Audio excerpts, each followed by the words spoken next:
coming to ArtCade. Some of you were here last night. Thank you for coming again. Another night to play more video games. This panel is my response with Robert Yang, who's next to me. Hello. Hi. He's going to do a presentation, and then I'll ask him a few questions afterwards, and then open it up to the audience to ask some questions as well. So I'll just let him introduce himself and get started. Okay, cool. Thanks. Promise won't take Hey, my name is Robert Yang. I'm a video game developer, designer / artist type person. I also teach video game development at Parsons School for Design and NYU Game Center. So I also teach a lot of what I'm trying to practice. I practice and preach, or whatever that saying is. A little bit about my background. I make games that are very I don't know, has anyone played my games on display here? Okay, so you kind of know what I'm about a little bit. My very first games kind of looked a little bit like this. Well, not very first, I'm lying. Is there any sound working? Okay, there we go.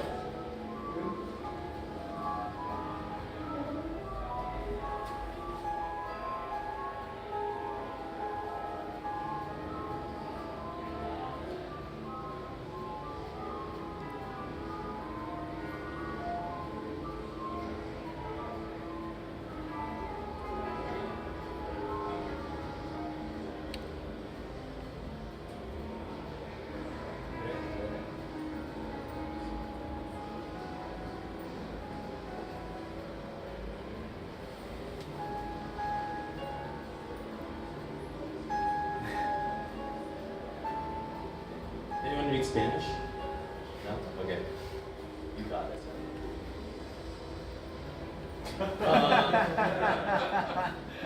Yeah, so a lot of my early games and a lot of my early work was kind of about games that didn't have much to do with sex and stuff. They were kind of about, this one is a game about, I should probably explain the games. This is a game about kind of being John Malkovich. You're in a warehouse of a guy's memories, and he's going through a painful gay divorce right now. Because I made this back in 2008. In California, we were talking about gay marriage a lot, but I thought that's already over. We should move on to gay divorce. So this is a gay divorce simulator. And it's kind of about you trying to sort through all these different memories, emotional baggage, literally emotional baggage. And there's another game I made. This is a game where I ended up changing it, but you're in Emily Dickinson's house, and she has a shotgun and she wants to kill you. So Emily Dickinson is haunting you. And as she walks around, you're also hearing her recite all her poetry and stuff. And you're also scared of her, you're trying to run away. So I kind of wanted to trick players into memorizing Emily Dickinson poems, because that was kind of funny to me. So all my work has always been about, I want the player to kind of be the art that my games flow through a little bit. If video games are theater pieces a little bit, I think the player provides the other half of the performance a little bit. So my more recent stuff is something like this. This is Radiator 2. This is free on Steam if you play a lot of games. And it looks like this.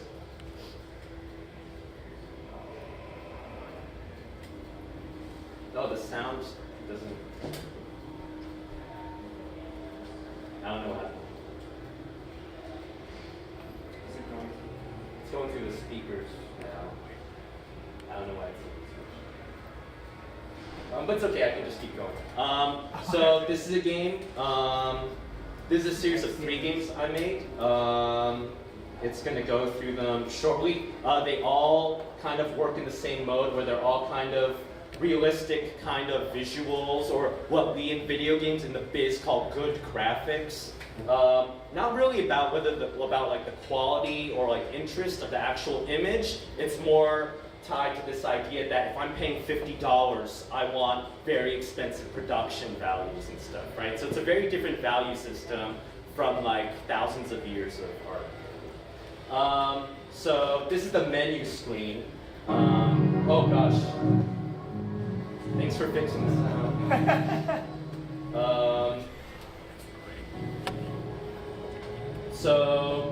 This is actually a remastering of several games. So this is one of the games I made. It's called Hurt Me Plenty. Hurt Me Plenty is a spanking game where you spank a guy. But before you spank him, you also negotiate the terms of the spanking. So he'll tell you whether he wants to be spanked light or medium or hard. And then you agree with him, and then you spank him. And if you break your word, if you say you're going to spank him very lightly, then spank him very hard, he will not trust you, and he will refuse to play with you. And if you try to play with him again, maybe he will refuse to play with you for 3 weeks in real life. A lot of people complained that was like too harsh of a penalty, but realistically, they would refuse to ever talk to you ever again and maybe call the police and stuff. Right? So I feel like I'm letting players off very easily with that. So it's very much about consent, very much about how BDSM and kink communities think about sex and formalize sex. So I was really interested in that kind of topic. There's another game called Succulent. It's very straightforward. You basically just eat the popsicle. This is basically the game.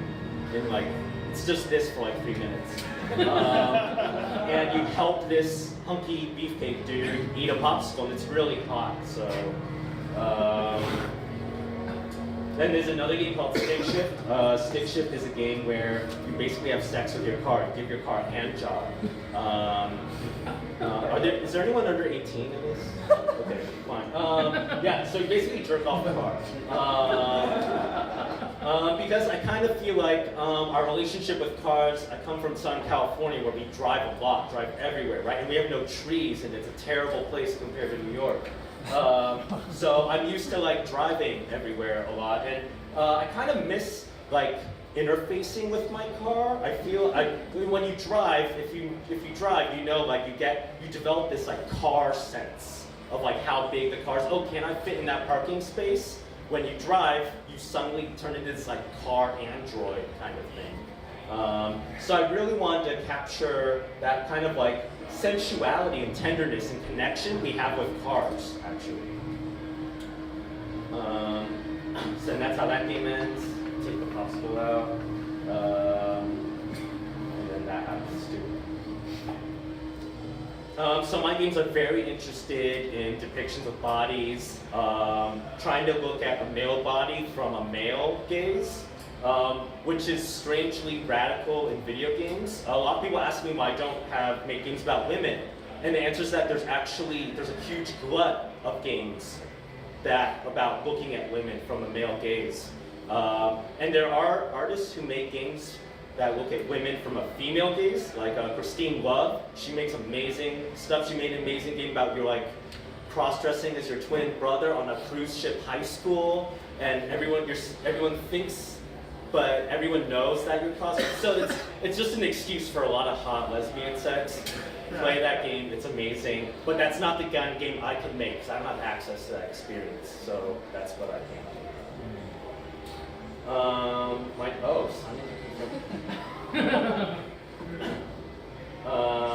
Some of these videos might not work, I guess.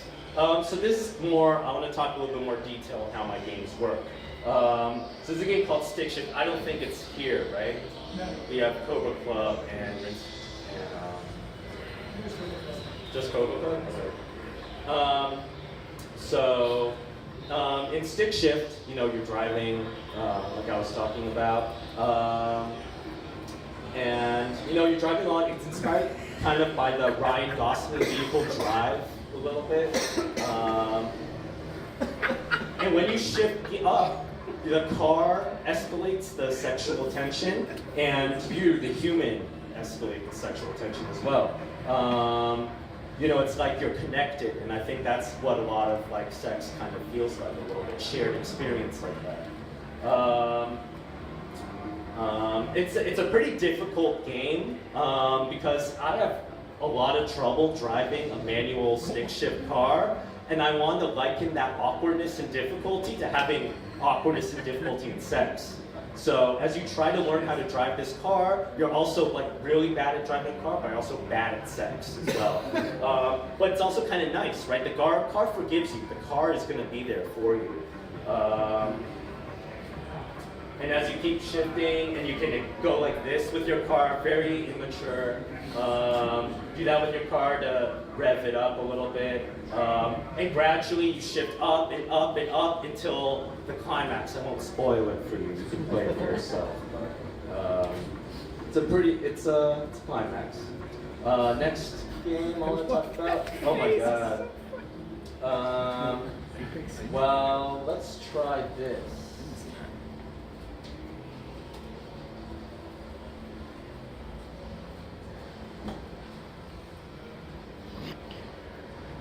Vimeo won't engage me, right? Okay, there it is. So after I made those games, I made another game called Cobra Club. Has anyone been to Cobra Club in Brooklyn? It's a bar that I feel bad about ruining their Google results. Cobra Club is a dick pic simulator game. And it looks a little bit like this. First you have to go through a license agreement. That's like, I wanted to like adopt that as like a sexual consent, but in like a weird legalistic relationship we have with software. And then this is what the game looks like. You log in, you come up with a member name. They're all pretty good names, I would say. You can't lose this card they gave you.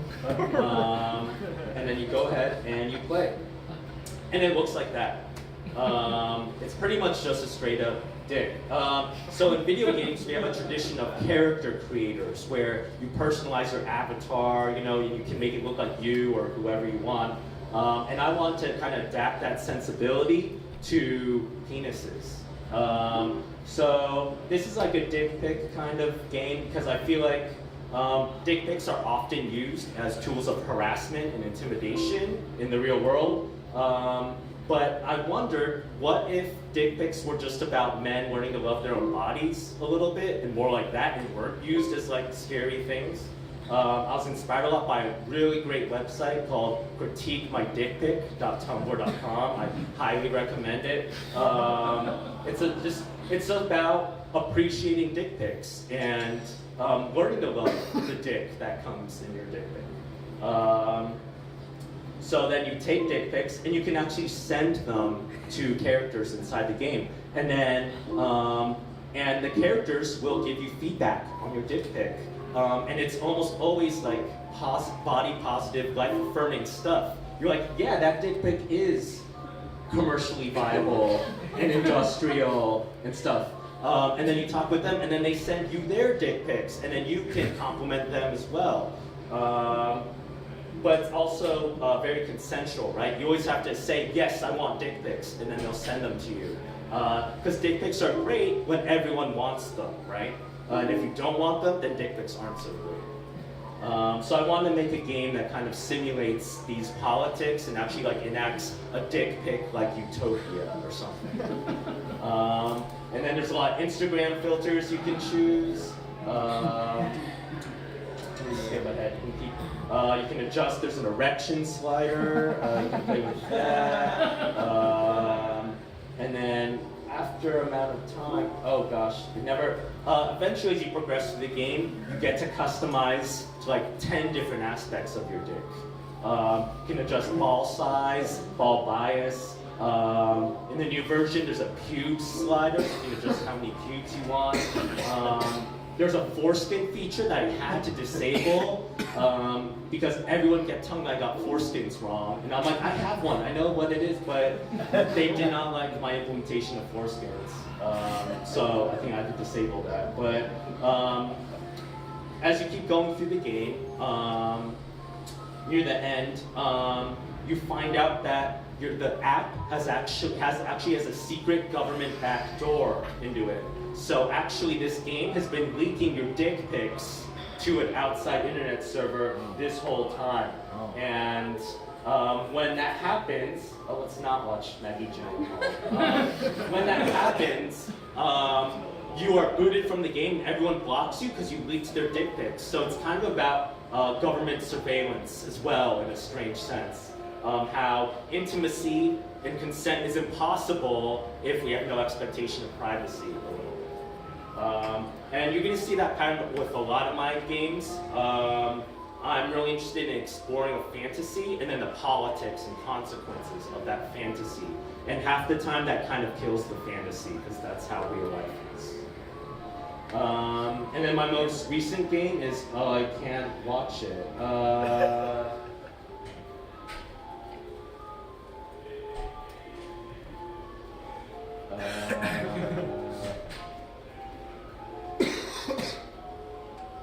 Let's watch someone else's. 100% Robert Ye. I don't know what that looks like. I'm just gonna mute him. So this is what Rinse and Repeat looks like. Rinse and Repeat is the most advanced male shower simulator game ever made.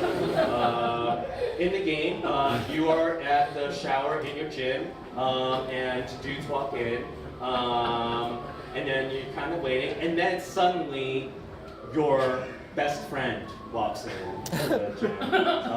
He just finished his Zumba class, so now he needs to take a shower. And what?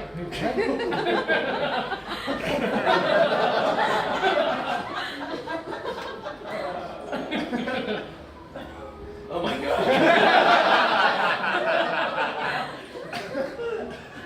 So that's kind of what I mean, right? When I talked about how I feel like my games, or every video game really, is I think 50% comes from the developers, but the other half comes from the player. The player fills in the missing part of the performance. And sometimes YouTube, that's maybe the most obvious form of the player filling in their performance. I'm gonna skip my face though. So this is how the game works. He asks you to scrub a part of him, and then you scrub him. And you have to be good at it. If you go too fast, he won't like it. He'll say, oh, that's too rough, ow. But if you go too slow, he'll be like, come on. Oh, he's really good at it. He got 99%. And as you talk with him, after a while, sometimes he'll, right?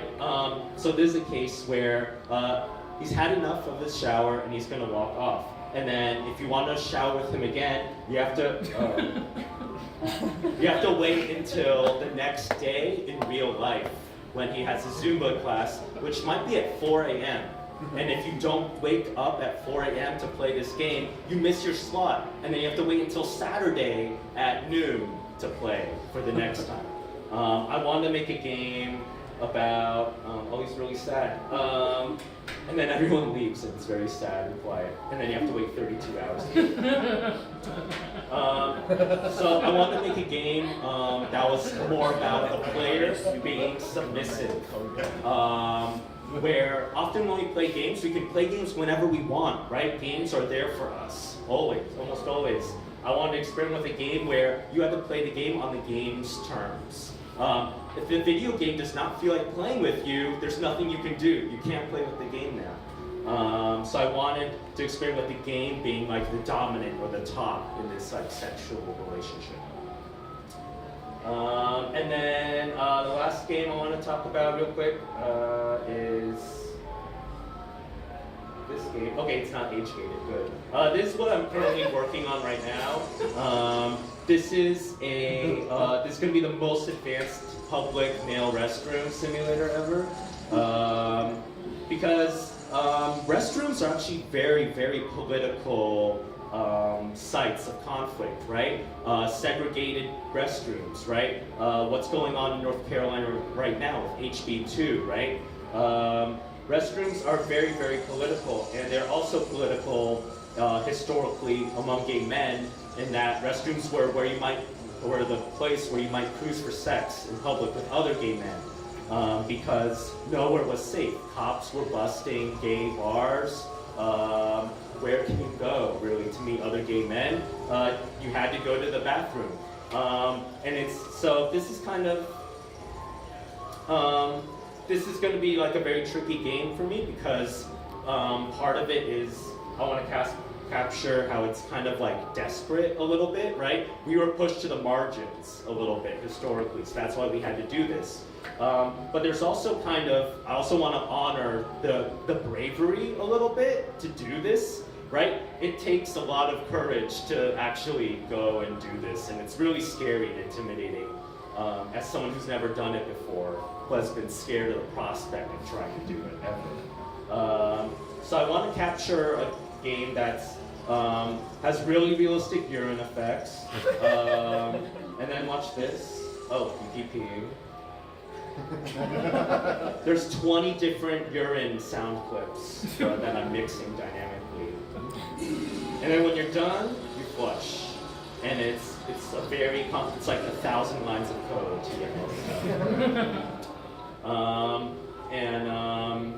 yeah, so I guess to sum it up, I'm interested in exploring very specific situations that have a lot of significance to me as a gay man, and I hope they're interesting to you for one reason or another. Thanks.